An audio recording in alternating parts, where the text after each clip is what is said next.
Dans cette vidéo, on va voir exactement l'historique du Nasdaq 100 comme j'ai fait dernièrement avec le S&P 500. On avait vu que le S&P depuis 1980 avait une moyenne de rendement d'un peu plus de 10% par année. Mais le Nasdaq, ça donne quoi exactement comme moyenne? Et surtout, est-ce que c'est risqué comme investissement? Et si oui, à quel point? Je te conseille vraiment d'écouter jusqu'à la fin parce que cette vidéo risque de changer ta perception sur la question. Salut tout le monde, ici Michael Wolf. Si ta liberté financière te tient à cœur, ben je t'invite à t'abonner dès maintenant parce que c'est exactement de ça qu'on parle ici. Puis si c'est pas déjà fait, là, oublie pas, like la vidéo, j'aimerais ça qu'on atteigne, disons, 100 likes. Ça m'aide vraiment beaucoup quand vous likez la vidéo. Let's go! Bon, le Nasdaq 100, pour ceux qui ne le savent pas, c'est un indice boursier qui englobe une centaine de compagnies, 102 compagnies pour être exact.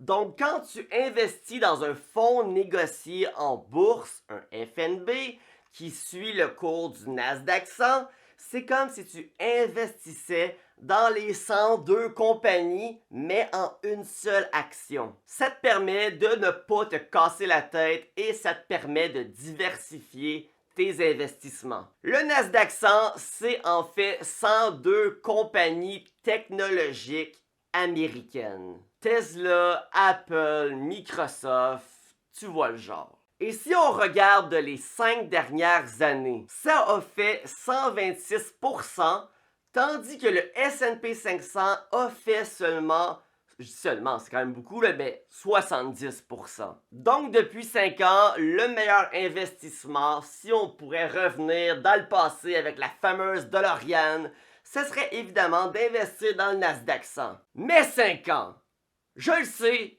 tu le sais, on le sait tous, c'est un échantillon beaucoup trop petit. Qu'est-ce qu'on fait dans ce temps-là? Ben, on grandit l'échantillon, évidemment. Regardons donc les résultats depuis 1980, et ce, sans compter l'année 2022, parce que l'année n'est pas terminée. Puis j'aime pas ça, compter des résultats dans des années qui sont pas terminées, parce qu'après ça, quand on va regarder la vidéo en 2023, 2024, 2025, ben ça va tout avoir changé. Depuis 1980, il y a 10 ans que le Nasdaq a terminé l'année en perte.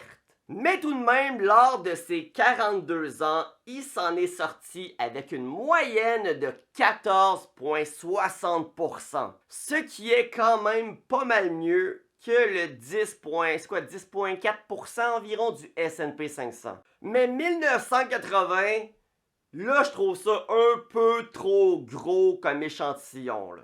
Tantôt c'était trop petit, là c'est trop gros. Disons que là j'ai envie d'aller un peu entre les... un peu au milieu, là. Alors par curiosité, j'ai regardé depuis les années 2000, donc 22 ans de statistiques. Il y a eu 6 années de perte, pour une moyenne finale de 15,95% de moyenne de rendement. Oh yeah! Là tu parles! Voyons voir encore contre le S&P 500. Puis, ben oui, le S&P depuis 2000 tourne encore autour de 10%. Donc, conclusion. Ben si on se fie historiquement, je pense qu'on... c'est clair que le Nasdaq 100 performe mieux que le S&P 500. Mais est-ce que c'est risqué? Ben évidemment, le niveau de risque pour une personne, c'est pas le même niveau que pour une autre personne. Est-ce que c'est risqué de prendre l'avion? On a beau savoir que le niveau de risque d'un crash d'avion est très faible, il y a tout de même plein de monde qui refuse totalement de la prendre. Mais bon, ici on tente d'avoir une opinion réaliste. Pour ce faire, regardons la pire année que le Nasdaq 100 a connue, qui est depuis 1980, ben oui, la fameuse année 2008, on a connu une belle perte de 40,54% de rendement. Mais tu sais, 2008, là, nomme-moi une chose qui a pas crashé en malade. Le S&P, lui, a perdu un pourcentage similaire, c'est-à-dire 38% de perte. Là. On va pas s'obstiner pour un petit 2%. Alors, je répète, là, est-ce que c'est risqué? Le Nasdaq, là, pas prendre l'avion, là. À mon avis, non. Puis l'avion non plus. Par contre, est-ce que je pense que c'est plus risqué que le S&P 500? Oui, un peu. Mais à mon avis, c'est comme de dire que de prendre son auto, c'est plus risqué que de prendre l'avion. Selon les statistiques, c'est vrai, mais est-ce que ça va t'empêcher ou est-ce que ça va m'empêcher de prendre mon char?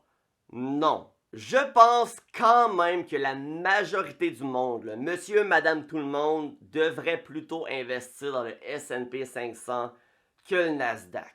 Parce que c'est pas tout le monde qui ont ma tolérance au risque. Je pense que oui, le Nasdaq va procurer un peu plus de montagnes russes dans les années que ce que le S&P, lui, va donner comme rendement. Je te donne un exemple. Cette année, on a connu un bear market. C'est quoi ça? C'est quand le S&P 500 connaît une perte de rendement de 20% ou plus dans l'année. Fait qu'un bear market, ça veut juste dire que c'est une année de marde, voilà.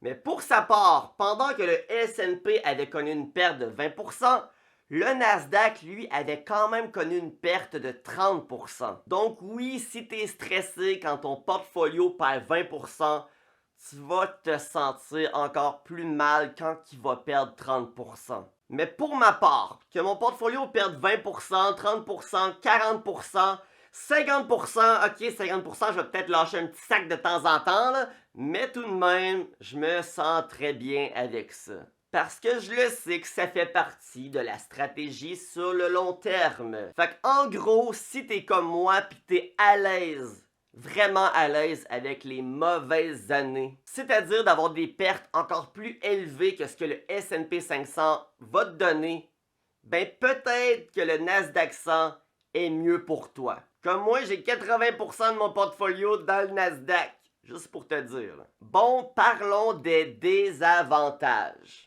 Le seul vrai désavantage que je vois, à part ce que je viens de nommer pour le Nasdaq 100, c'est que les frais de gestion sont plus élevés que quand tu investis dans le S&P. Au Canada, pour le S&P, j'achète l'action VFV de Vanguard qui prennent 0,08% de frais de gestion, ce qui est minime. À chaque tranche de 100 pièces que j'investis, ils vont me prendre 8 cents par année. Fait que si j'ai 100 000 pièces d'investis dans le S&P, à la fin de l'année, ils vont prendre un gros 80 pièces. Oh mon Dieu. Tandis que l'action canadienne que j'achète, mon Nasdaq 100, c'est XQQ de BlackRock et eux, ils prennent 0,39% de frais de gestion, soit pratiquement 5 fois plus. Mais tout de même, 0,39%, là, c'est rien d'énorme. Sur 100 000 piastres, ils vont te prendre 390 piastres par année. Ce n'est pas la fin du monde, surtout si tu planifies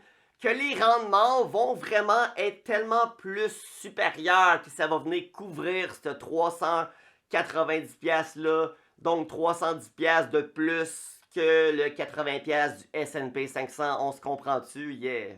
Mais bon, la vérité, c'est que personne peut prédire le futur. On peut juste analyser le passé et le présent, j'imagine. Est-ce que le fait que le Nasdaq a mieux performé que le S&P depuis 42 ans est une preuve en soi que ça va continuer de mieux performer que le S&P dans les années futures? La logique que moi je me dis, c'est que oui.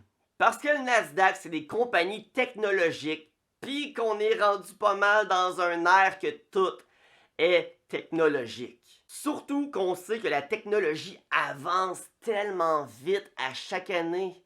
C'est juste incroyable. Alors pourquoi ne pas miser davantage là-dessus? Donc au final, oui, je pense que le Nasdaq va continuer de mieux performer que le S&P. Mais je le dis et redis, si t'es déjà pas trop à l'aise avec le S&P, que tu trouves ça risqué, ben va pas investir dans le Nasdaq, là, c'est un peu plus risqué encore. Là. Si t'es pas à l'aise d'avoir genre 100 000 piastres, puis en l'espace de quelques mois, peut-être perdre 40 000, parce que oui, ça peut arriver, là. Même si tu sais que ça va regagner par la suite, ça peut te ronger par en dedans, oublie-le pas. Là. Surtout qu'il n'y a aucun mal, il n'y a rien de mauvais d'investir seulement dans le S&P 500. 10% de rendement, c'est excellent. Là. Mais pour ma part, comme j'ai dit, en ce moment, j'ai un portfolio d'environ 80-20, 80 étant le Nasdaq. Donc, personnellement, je suis très à l'aise d'investir une très grosse partie de mon portfolio dans le Nasdaq 100. Puis toi, qu'est-ce que t'en penses? T'es-tu à l'aise ou t'es-tu plus team Nasdaq ou team S&P? Écris ça dans les commentaires. Puis sinon, ben, t'es peut-être plus team Berkshire, là.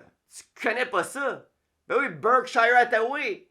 Hey, le portfolio Warren Buffett. Warren Buffett, le plus grand investisseur au monde. Tu sais pas de quoi je parle? Bon, ok, je vais te mettre la vidéo direct en haut dans d'ici 10 secondes. Là. Like celle-là, abonne-toi si c'est pas déjà fait. Puis sur ce, je vous souhaite à tous et toutes une excellente fin de journée.